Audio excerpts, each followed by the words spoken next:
This session is being recorded. So good morning. Thanks for joining us today and welcome to this webinar where we will be hearing about the community-led approach of Hubbub's Breaking Ground projects. My name's Emily, I'm from Hubbub and I will be hosting the session today. If you're not familiar with us, Hubbub is a creative environmental charity with the purpose of inspiring action that is good for the environment and everyone. So a couple of housekeeping bits before we start. We will cover any questions at the end if there's time, but please use the Q&A function that's below. It's slightly different to the chat function that you might be more familiar with, but make sure you use that Q&A or your questions might be missed.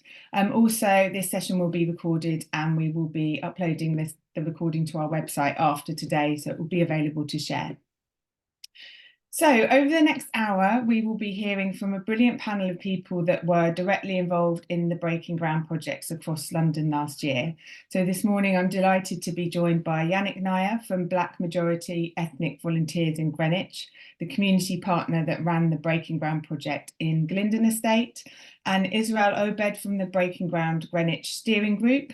Also, Susie Dute from Park Village Oasis in Herberton Road, the project supported by Breaking Ground Newham.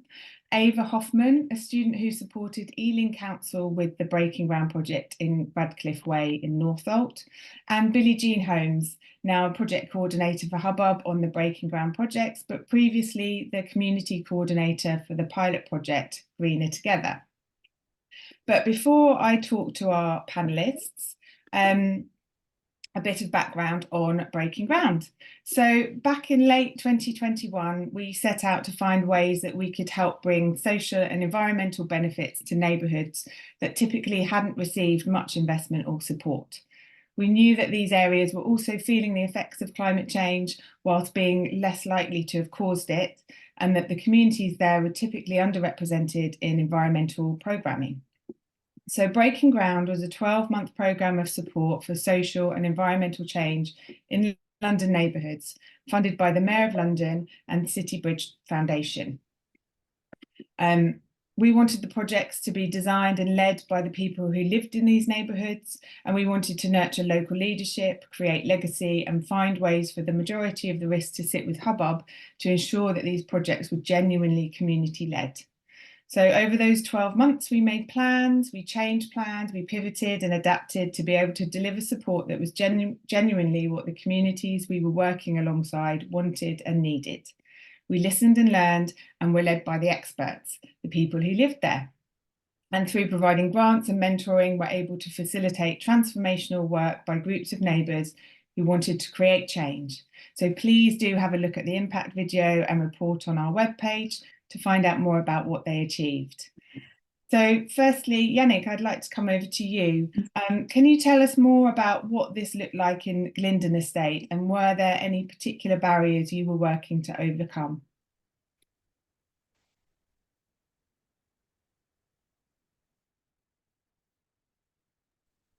Unmute. Thank you, Emily. For, I guess, Glendon, which is based in Greenwich, we started in May, and we started just really with a review of what the community had said regarding climate action. And this is just a paper review. And just to get a take of what should be our starting point to begin with. And this led us to design a survey, which kind of informed our strategy.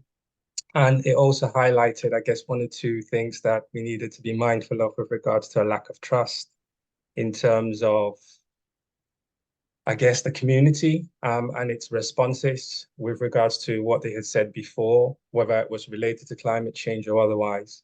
There was also at the time, and still is, a massive need for food, a deeply entrenched food poverty. And of course, we are facing the cost of living crisis, and health were pretty much the two key barriers that people identified to us quite early on to what were going to be for them in terms of residents. Being more active and participating. I think that led to us establishing a steering group, and one of the members is here to speak today. And that then allowed a flexible vehicle where they could build the capacity to actually participate And the first thing they identified as part of that work was to establish a community fridge. And luckily, you do some of that work too. So it's clearly been identified. And for me, that was really the biggest and the most important aspect out of all of this, because the food provided two things. One, a richer engagement. It allowed diversity, the group to diversify a lot more than it had been. And it was also initially a catalyst, and a very key one to invite people to come and study or read things is something that had been done a lot. And so having that food element was really a good driver in terms of outreach and engagement and being able to get people to do surveys for further learnings, which then led to the steering group and the activities of today. So roughly, I think the current projects that are being delivered is the community fridge. With Greenwich, there are challenges in terms of getting, I guess, the permission to utilize the space. And with getting that permission, the resources that would come with that. But we're not where we were before, so there are developments with regard to that. But that has meant there is a delay with regards to actually delivering a community garden. But a lot of work has gone into it via the steering group, which meets every Thursdays. Along with that, there's the food in the community fridge. And I think there is some development now to address things like health prevention, along with the NHS, who are partners of the program, and Public Health England, who have really started to take the program on and support the community to move forward. So I guess there are three key stakeholders that we worked with regards to Greenwich: the residents themselves, the local businesses that we identified that could play a key role in all of this, and as well as the public authorities that are now in a better situation and I think better equipped to perhaps drive this going forward. But food is the massive learning curve, and the health needs that people identified to us were a barrier and continue to be in terms of moving forward. Thank you. Brilliant. Thanks so much, Yannick. So Israel, I wanted to hand over to you and ask about the steering group, which is now set up in Greenwich. And how did Breaking Ground help you get to that point? And then what is next for you? Thank you very much, everyone. Breaking Ground is very important to the community. I've been a resident in the local Glendon area for over 17 years. And I would say when COVID came, people were very isolated. People were very in their own place, and there was a lot of struggle with food and just health. And I think what Breaking Ground has done is it's managed to bring people together and kind of break that isolation when everyone was living by themselves. And I think what's happened is there's other people that lived in the area that were going through problems. So what's happened is that people are more able to speak to each other now, and everyone can discuss their issues. And I think what it's done, it's brought people together because we all live in a state and we all care about our area, but we just didn't know there was other people in the area that also had the same problems. So the food poverty is a massive issue, and as prices are going up, what it's been able to do is it's able to bring people from all ages, all backgrounds together, and everyone's able to take food, sit down, speak, and a lot of people now starting to know each other in the estate. And I think with health as well, health is a massive issue as well. Um, as I'm someone that's a qualified nutritionist, also I'm able to also give people advice um, on their problems and stuff like that, really. Um, and it's so important that people just know that we're in the Glendon Community Centre every Thursday, can just pop in and come and just have a talk and stuff like that, really. And I think going forward, I think we've seen since May, we've seen like hundreds of people literally from all ages. And I think we just want to keep that sustainability, and of course let people know more in the state that we're here and we're here to help when it comes to health and food and things like that, really, and that we really do care about your area. I think the great thing is we also have counselors coming in. We have people from all kinds of health backgrounds coming in to their estate. And yes, thank you. Brilliant. Thanks so much. It's really great to hear about what you're achieving in Glyndon. So then I wanted to come over to you, Susie. So your community came together and reclaimed an unused space that you named Park Village Oasis. So I just wondered if you could tell us more about that, what the significance of that name is, and how this was transformational for your community. Yes, hello everybody. So I'm the voluntary project lead for Park Village Oasis, which sounds really glamorous, doesn't it? And by the time I've finished, it will be. But we're essentially a community that is mainly in built-up housing, high rises, where people are living like sardines in shoeboxes, and you know, not a very pleasant environment for children. And if you want to have a place that you want to go to and relax, a green space, do things in that space, it's not available to a vast majority of our community of some circa 15,000 people. So this piece of land, we called it Park Village Oasis because we wanted something special. We wanted something that said, this is a beautiful green sanctuary, which is the heart of what we are trying to create, which is a conceptual urban village, which happens to have a park nearby. So I thought, why not chuck that in as well? So it's Park Village Oasis, and the oasis is the actual heart of that village. Now, this doesn't exist on a map. You're not going to find directions to it. It's something that lives in the hearts and minds of people. And so that's how it really began. It also meant that this piece of land, the positive impact that this piece of land would have would reverberate across what's an identifiable area now that people understand they are part of. So I'm a park villager. So in creating that identity, people then start to take ownership of the space that they identify with, and the culture is slowly changing so that people are essentially saying, I don't want that to happen in the identified area that I'm now part of. So cultural change has come through a simple name. So it's been amazing. In terms of how that area has brought the community together, we are starting to see a change from people living behind their own closed doors, people not saying hello to each other, really not knowing who their neighbours are.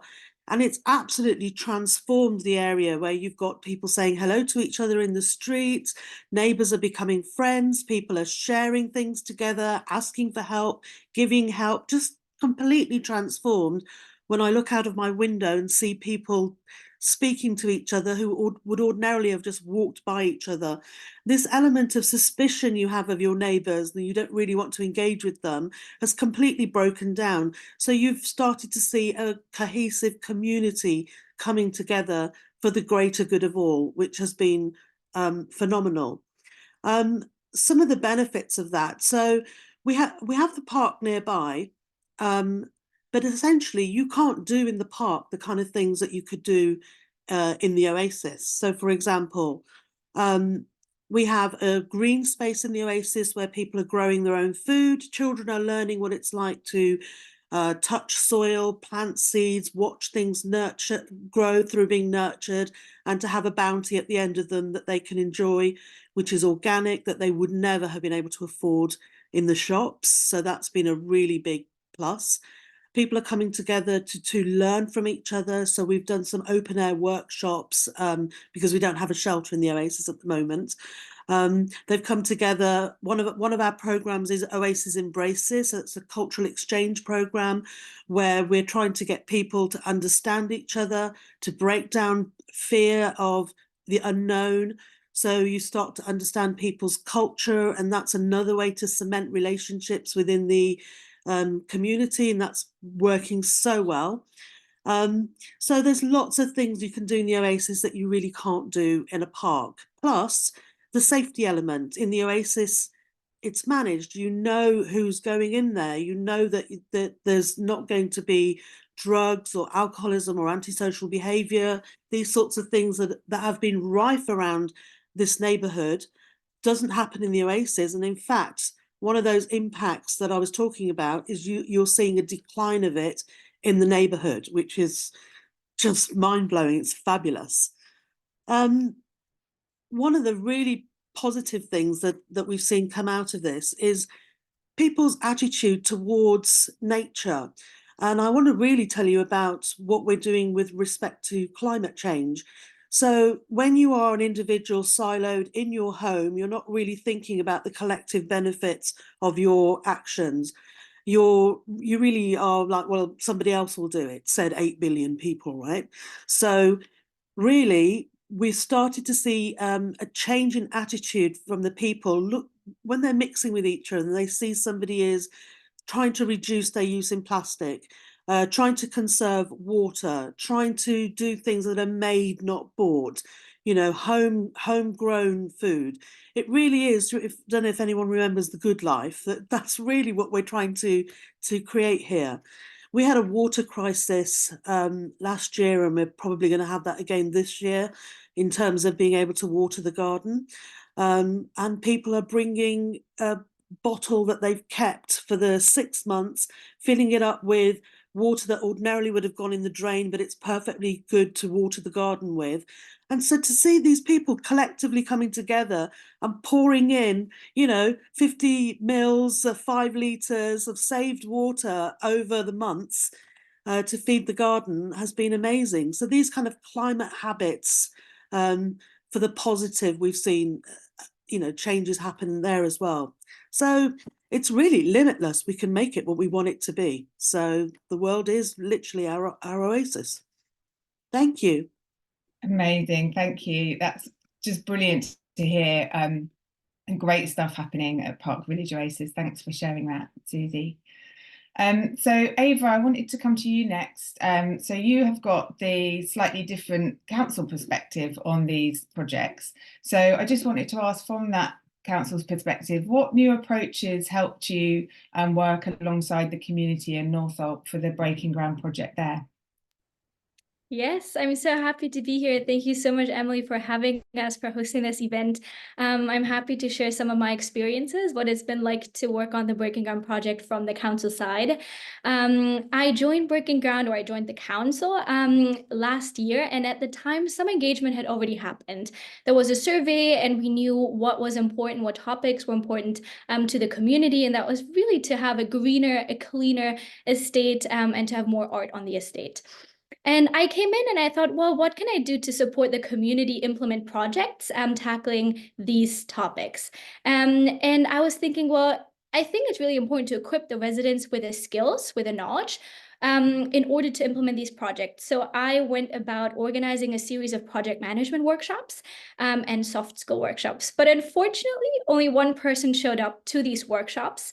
And long story short, through conversations with that one person and the broader community, it became clear to me, and also to the council more broadly, that it wasn't only the skills that the community lacked.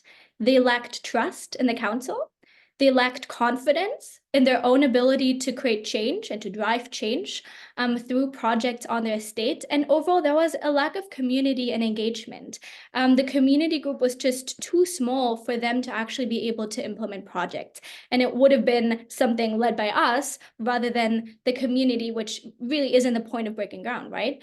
So rather than planning and implementing this huge project that we really didn't have the people to do, we recognized that we would first have to establish a basis of trust and nurture a sense of confidence in residents' ability to drive change. So we did a lot more engagement, trying to reach as many people as possible.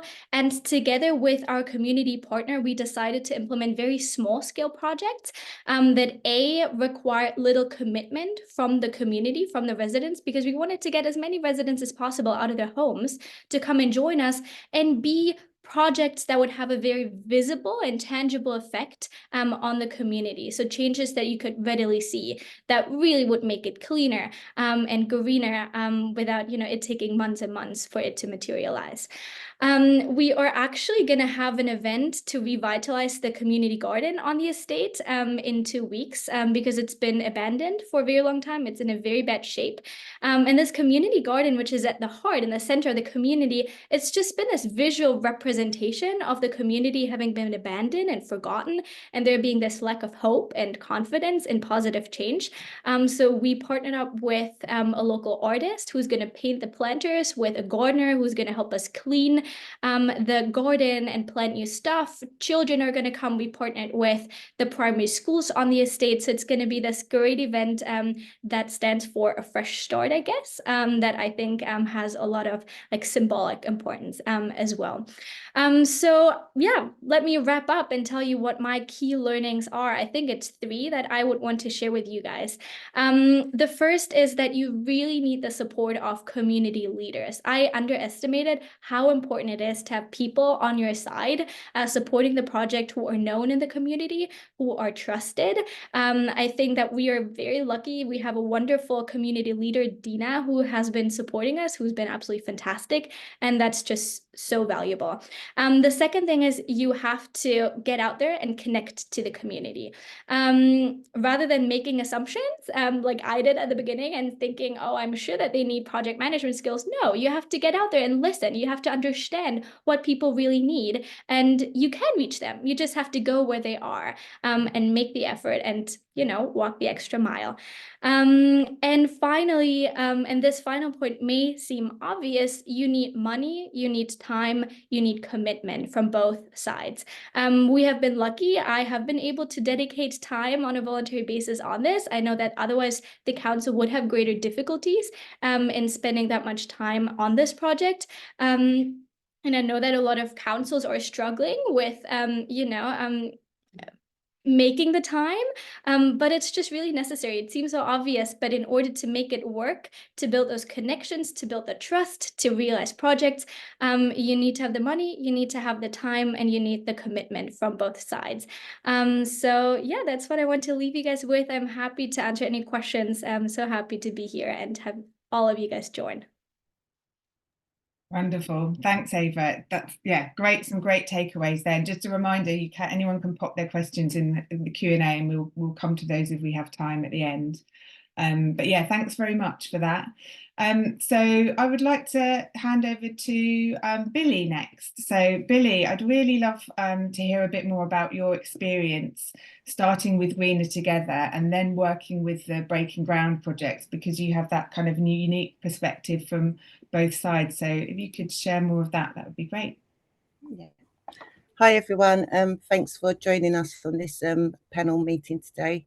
I come from a borough called Newham, and we started a project 2 years ago, and it was something that wasn't done before. So it was a pilot project, and it was based on the council coming together with a group of residents and supporting those residents to be able to make certain changes in their local area to improve their quality of life and to improve their environment and to improve their health. And it was an area that we had recognised had been neglected for many, many years, that was identified by most of our community. We kind of surveyed over 400 households, and the majority identified our play areas as being the place to start with. And it was a good choice because it brought in things where we could improve the environment, improve our health and our well-being. We could also encourage people who were isolated or lonely to come out and start coming together and socializing, meeting friends, learning new things. We started doing planting and growing workshops, and have quite a few allotments as well, where we also learned and picked up new skills. And yeah, it was an opportunity for experimentation to see what worked and what was the best practice to use to take this pilot forward to the next stage. And it was a very successful pilot, although we had our ups and downs along the way, which is to be expected because obviously it's a new thing. I think that moving on to breaking ground and becoming project coordinator, following the work that I'd done with Greener Together, becoming project coordinator with Hubbub, and being part of the Breaking Ground program is a lead on from the Greener Together pilot. And I was able to take my experiences as a resident, but also as the project coordinator into this role to help shape how we then supported other communities to go and do similar things to what Greener Together had done. So we had a framework in which we knew along the way needed to have some changes made because all communities are not the same. And I think that bringing on people, residents, etc., to be able to talk to people in professions gives that kind of clear-cut understanding of what residents are, what they're about, what their needs are, etc., from a different point of view, which is important for councils, etc., to understand in order to even make this program or the project successful. Hubbub is brilliant. Obviously, the way in which they work is very much of a way which supports the community in such a great way and a flexible way. So we were able to tailor our support to offer the right upskilling and advice and mentoring for these community groups to be successful. And I'd like to say that all of them have been really successful and done really brilliant things in their neighborhoods, not only for the environment, but for people, for themselves, their mental health and for their physical health. And a lot of opportunity has come out of that. And this has led us to our present year now, where we are doing a Breaking Ground program in Tower Hamlets, and Greener Together and the previous years helped to form that in a more secure and fundamental way, that we can make sure that the community in Tower Hamlets achieve even better than what we've done in the past. So yeah, I mean, it's a very different group to the community groups that we were working with in the previous year, but there's still, what can I say? The values are still the same. The process is still the same, although loose. But what we have the ability to do now is recognize that, you know, square pegs don't fit in round holes, and that we need to work according to the needs of the community, and use our profession and our skills to be able to benefit them in what they want, and give them the empowerment and ability to be able to go forth and take that on after following. Yeah, I've kind of come at That's great, Billy. I've lost my thread, sorry. No, it's really fascinating to hear that kind of journey that you've been on from the pilot. And I guess kind of one point that you might want to elaborate on or not is around that actually kind of quite often at Hubbub we talk about scaling projects, and that in the instance of Breaking Ground, scaling is just learning what works really well in one community and then taking that knowledge and learning and the network that we've kind of grown of people that are experienced in doing this kind of climate action in communities to another community, sharing that knowledge and then taking their lead on what will work, what doesn't, what fits what they want and what capacity they have, etc. that's very true, what you've just said. It does give us the ability to be able to do that, and it gives us such a fruitful and colourful understanding of what communities want, and we're gaining so much different types of knowledge as to what communities want that it can only benefit both Hubbub and the communities. We continue to learn from the communities, we continue to grow by learning from the communities, and we welcome that knowledge, and we welcome to share that knowledge and the practice that we have taken in order to help those communities individually be successful and continue on their journey.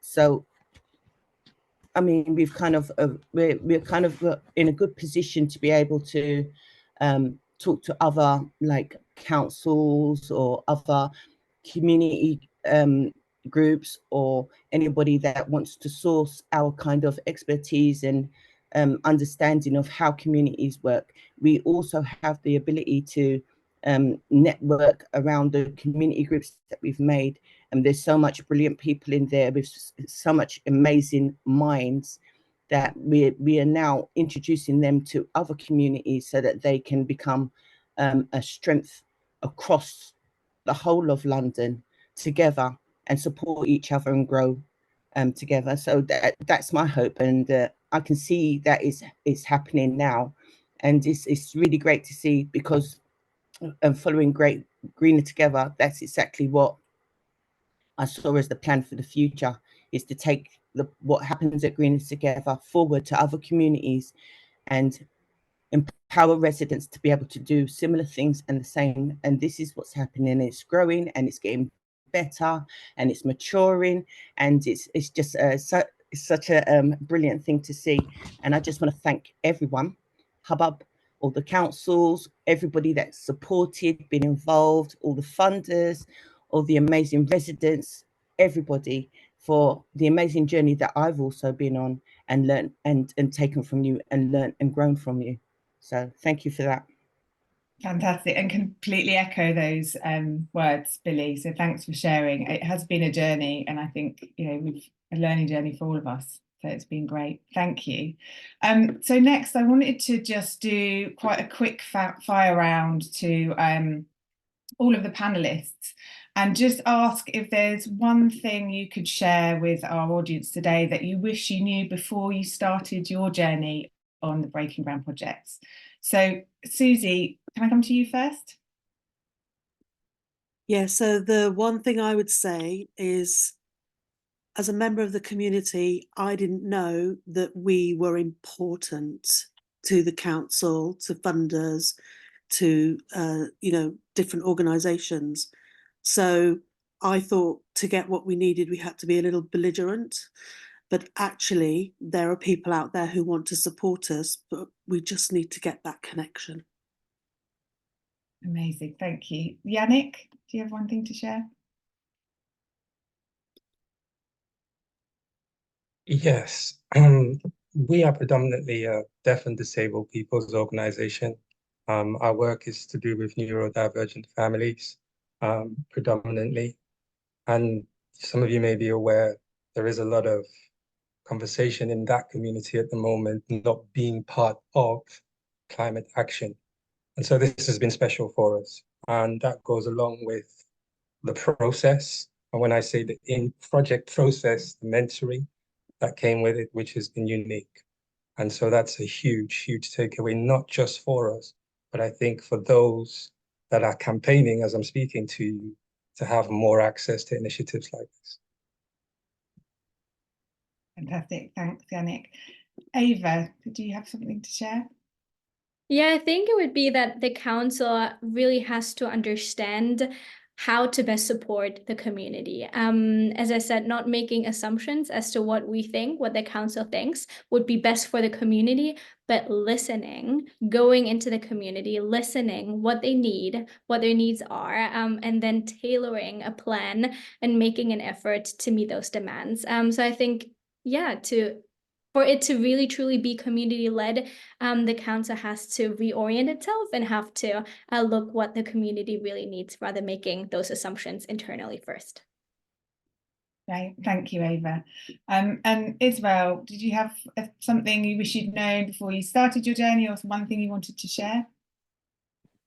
Yes, I would say we have a lot of elderly residents in the area, and we have a strong Nepalese community. So I think I didn't know that there was so many other communities out there that also shared the same problem. So sometimes it's about going out there and speaking to different people and speaking to different communities.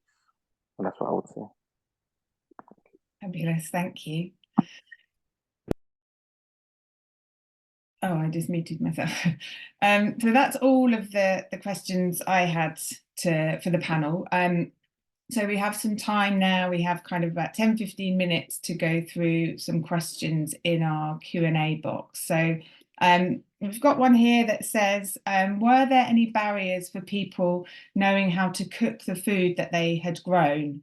So I think, Susie, can I come to you on that one?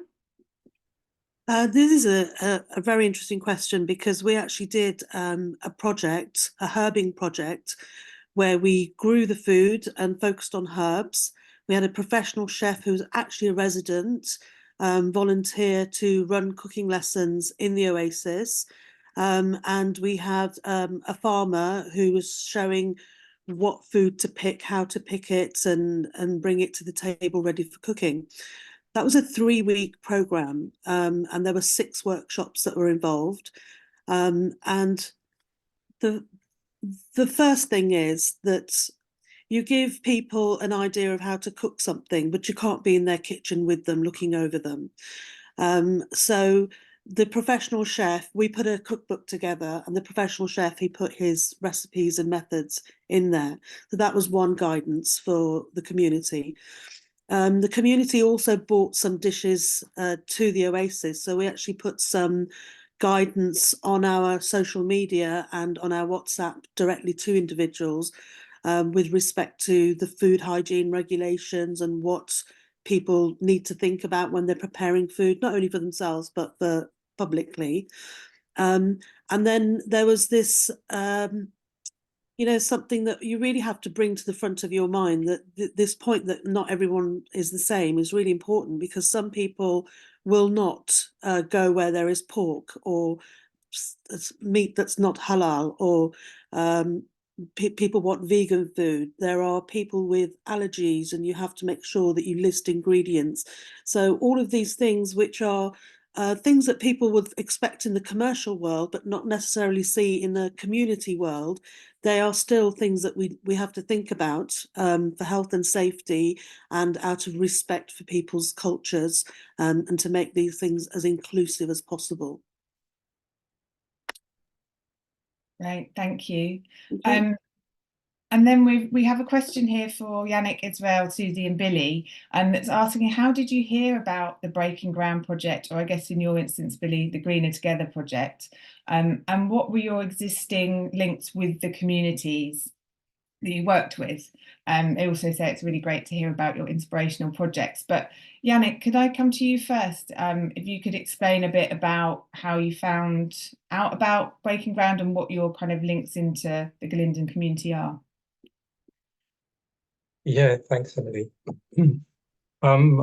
There was a circulation from the local authority, as it normally does, just advertising some opportunities for grassroots organizations in Greenwich to apply to work with the local authority to be part of this program. And so that's how we became aware and got in touch, and the process started for us.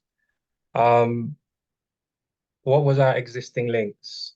I guess we've been established since 2019, and since then we've done a lot of work with Health Watch, a few official organizations, as well as on the ground working with special needs and disabled families and people. So all over Greenwich and in neighboring communities. So we did have quite a network of resources that we could pull to really focus on Glyndon, that if they didn't live in Glendon directly, knew someone that had some kind of a relationship that gave us a starting point, really. And that was very useful in our initial engagement, because they came on board to do some of the outreach and engagement on the high streets.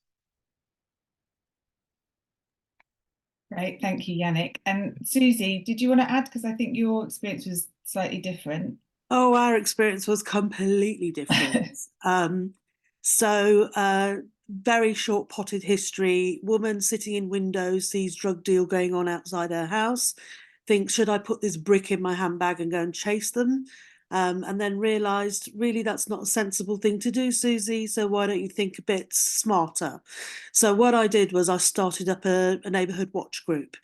That gave me legitimacy to go and knock on every individual's door that lives on our street, and found out that actually everyone's feeling the same way I am. We're just not talking about it. So from that WhatsApp group, I started to get connections within the community. And how we came to Hubbub, I think a majority of things that happened with the community, it was sheer luck. It's just serendipity, which is a real shame. It was lovely for us, but it's a real shame that we have to rely on luck to get these connections. There really ought to be a much more robust way to connect communities with funders, charities, authorities, etc. So it was sheer luck for us that we happened to have this derelict piece of land, which, as Ava said, was very reflective of the community at the time. And in talking about one thing to the council, it suddenly became clear that the council have council architects, and this architect was linked into somebody else who was linked into Hubbub, and it was just like this crazy, you know, very random journey that brought Hubbub to us. I'm so grateful it did, but it's a shame that it has to be like that, because how many people are we missing? And how many things are we missing, you know, that could be out there? So that's got to be fixed. Thanks, Susie. Thanks. Billy, did you want to add anything? Can you remind me of the question? Sorry. Of course, no worries. So it was just about like how you came to Greener Together and what your existing links were in the community. Okay. Well, for many years, like over 20 years, I've been trying to be involved in the community. I've done a lot with in education, etc. So I'm very much into serving my community, and couldn't find a way, a route, or anyone that could help me to help myself and my community. And it took 20 years for an advertisement in our local online platform called Nextdoor, where I happened to spot an advert calling for people interested in coming forward and being coordinators for my particular community, to engage in a project, resident-led, that would create and improve our environment. And it was just like, it was almost like meant for me. At the time I was unemployed.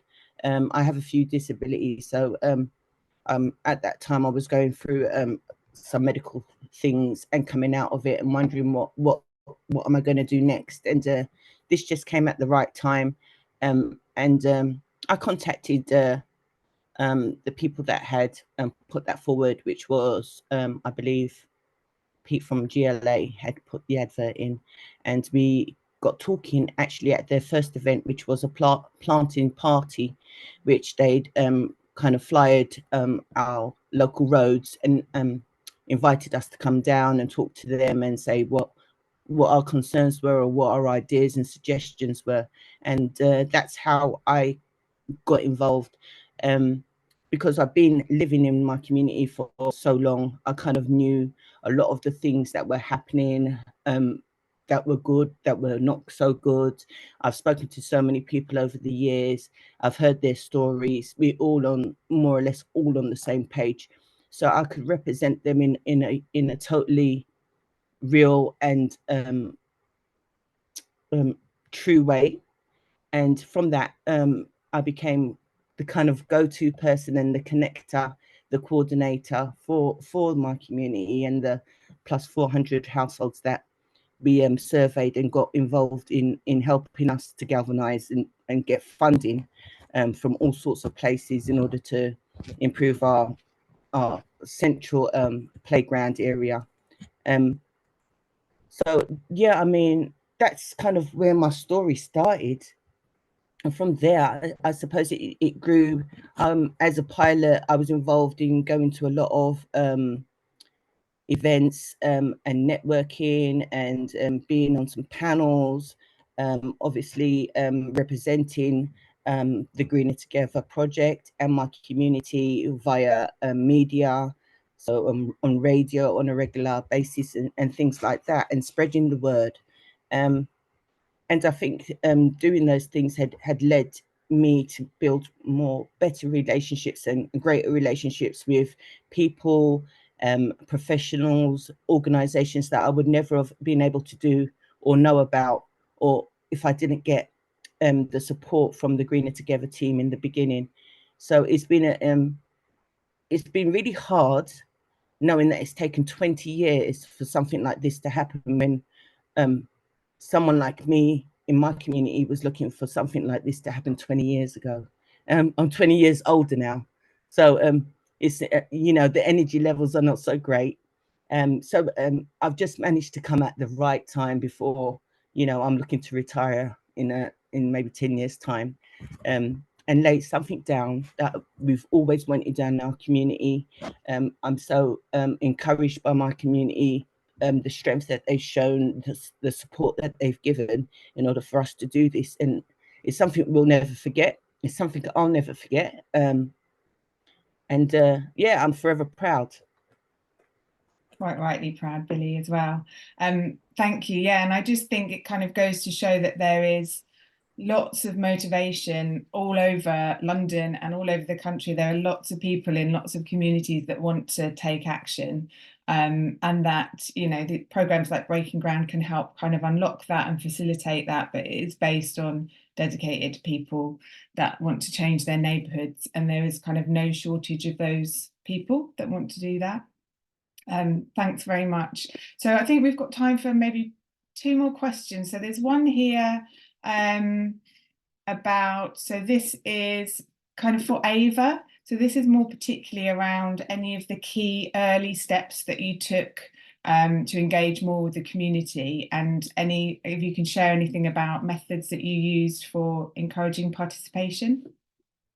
Yeah, sure. I think that's such an interesting and important topic. So what we actually did at the beginning, after that one event where only one person showed up, was recognize that we needed to host an event where we would get people out of their homes to come join us, to come together, to connect, to talk and learn about Breaking Ground, because most people haven't even heard of Breaking Ground. So we decided, because it was November, that we would host a Christmas party in December. So we went to the community center, asked if we could host the event there.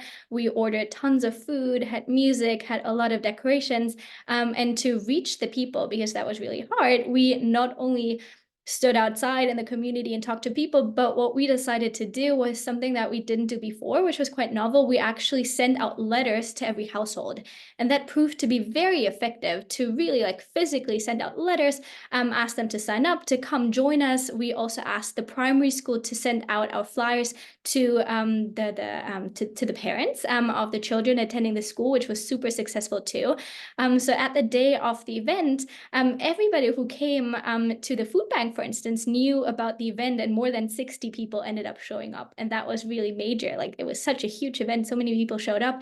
And it wasn't because we asked people to do something and become engaged. No, we didn't ask for anything. We asked them to come along if they want to come together and have some food and talk to one another, learn about this project that's happening.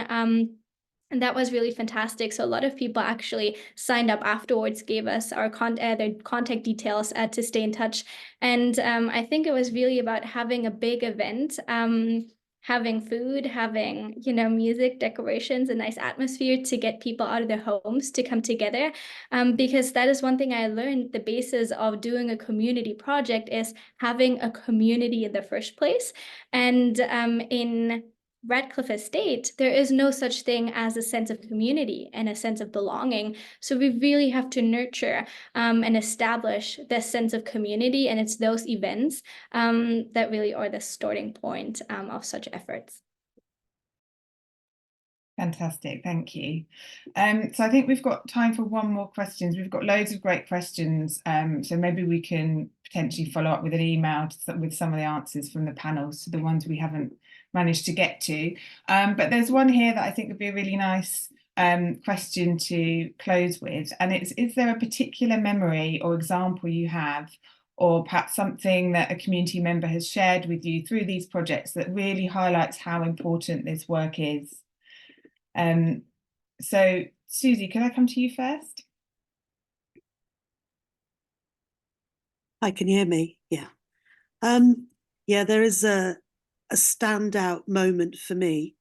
So as I explained, that we have an area that was rife with drug dealing. I recognised that I'm never going to be able to myself or our community tackle this, and nor should we, because it's dangerous. So what I thought was a good thing to do is to actually speak to one of these dealers. And they came into the Oasis and they were, we can't believe that you're doing this in this area. They started to want to be a part of the community.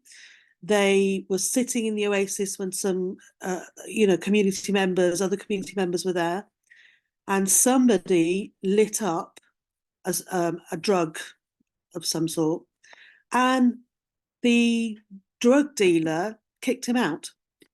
And he said, "We're not doing that here. This is not acceptable here." So that was a jaw-dropping moment for me. I was like, my gosh. So what I have realized is that people go and do things for reasons. It might be financial reasons, etc. But having spoken to this layer of society, they've gone down this route because of an oppressive life. They haven't had opportunities and they've gone for a quick, fix. But they're all human beings at the end of the day, and some of them are very, very decent people if they'd been given the chance in life. And this gave them an opportunity to say, this is the other side of me. I'm not happy that I'm in this life. You've given me a reason to show something other than that life that I've got stuck into. And I want to be able to do some good. So it's hope. There is always hope. So that was a standout moment for me. And the impact of that is that we no longer have drug dealing in our area around the Oasis. And that was just standout for me. Incredible. Thank you. Thanks, Susie. We've probably got time for one more. So Israel, did you have something you wanted to share, like a standout moment? Yeah, I'll say a standout moment was obviously people we've had one or two young people in the area that basically have been going through a lot when it comes to food poverty and stuff like that, really, and it's increased mental health and stuff like that, really. And I think as we're open every Thursday, and the fridge is open every Thursday and food and stuff like that, we've seen that people's mental health has been like decreasing because they know that there's food there and there's also people to speak to, because I think sometimes people feel neglected in the area. And I think us being there every Thursday has definitely reduced people's stress. And of course, when people are hungry and stressed, it makes people very, very young, very angry, and sometimes people do things that they shouldn't do. And I think what's happened is that they know that there's food there and there's support there, and I think that what that's done is that's reduced people's um, anger and pain, and that's what I would say. Thank you. Oh, I did it again. I muted myself just before I spoke. Amazing. Thank you, Israel. we're kind of getting close to the end of time, and I just wanted to cover off one other question as well that we've been asked about how we work to ensure the projects are self-sustaining beyond the 12-month breaking ground support. So that's something, building a legacy into this project was something we wanted to do right from the start, because we're super aware that the Hubbub-led breaking ground project can kind of facilitate and maybe kickstart this kind of action that the community wants to take for themselves. We've heard loads about how closely linked climate action and social action is. But obviously, you know, there's a point at which we step away, but we have worked to build in that legacy for each project. So I just wondered if super quickly, Yannick, you might be able to describe a little bit, because you've just successfully set up the breaking ground team in Glindon as a CIC, and that is part of the strategy to enable them going forward to access funding, etc. Do you have a couple of things you could add to that? Yeah, sure. I think ownership came out quite strongly in all of our activities in the community, and of course, this is the nature, the core of your project. So, as a legacy, we've been able to put together an application. We're just waiting for confirmation from Companies House. We expect that to be done by the 1st of March, which then established Breaking Ground Greenwich CIC. And the whole idea behind that is to give residents ownership of the resources, financial, non-financial, the difficult days, as well as the good ones. I think will make a difference to them, and we think that is, and join in thinking that is a strong legacy to leave. Fabulous, thank you. So a couple of minutes left. That just really leaves me to say like a huge thank you to our panelists today. I think, you know, it's been very inspirational. It's been great to hear from everyone, so thanks for that. Thanks for everyone who's joined us, for your time. If you want to hear more about the projects or find out more, please do visit the Breaking Ground webpage on the Hubbub website. There's an impact video there, and also an impact report which goes into a bit more detail about the projects we've discussed today. And just to add finally as well, kind of Hubbub does hope to expand the Breaking Ground programme to build on the kind of fantastic work you've just heard about, and support more community-led climate action in other neighbourhoods. We've heard about how there's probably lots of motivation out there that we can unlock, but obviously we can't do this alone. So if you would like to support us and the communities we're working with, whether through funding, connections or anything else, we would love to hear from you. We'll put some email addresses in the chat, so please do get in touch if you want to get involved in any way. And we will follow up with some of the questions. I think we can email out some answers from the panelists, because there's some really great questions in that Q&A. We'll follow up with sharing the recording of today as well. And really that just leaves me to say thanks again everyone for joining. We really hope you found what you've heard today inspirational, and hope everyone has a great day today. So thank you and bye. Thank you. Thank you, bye-bye. Thank you so much.